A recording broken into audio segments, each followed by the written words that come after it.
Hello bachcho, let's read this question. The question says, the internal bisectors of angle B and angle C of triangle ABC meet at O.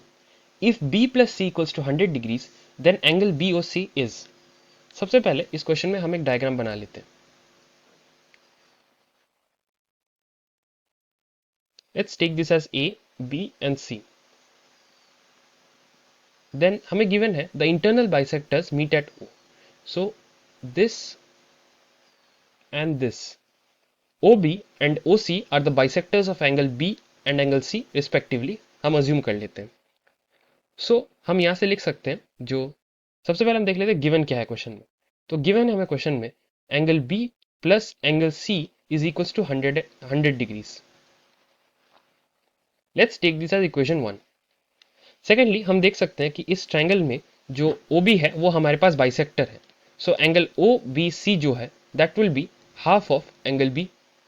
Similarly angle O C B जो होगी that will be half of angle C. So हम देख लेते हैं in triangle O B सी हमारा की concept हमसे ये बोलता है the sum of all angles in a triangle is equals to 180. So angle B O C plus angle O B C plus angle O C B की जो value होगी that will be equals to 180 because sum of all angles in a triangle is equals to 180 होता है हमारे पास. सो angle B O सी हम यहाँ से find कर लेंगे.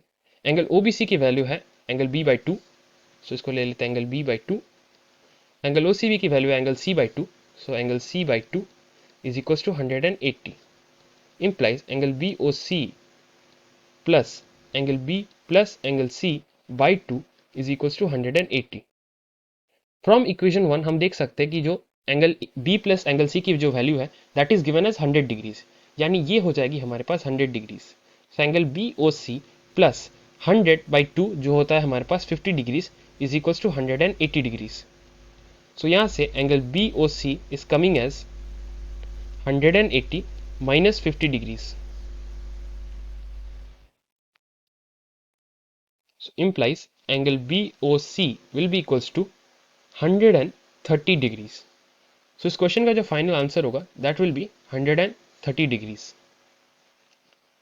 Angle BOC equals to 130 degrees. Hope you have understood it well. Best of luck. Thank you.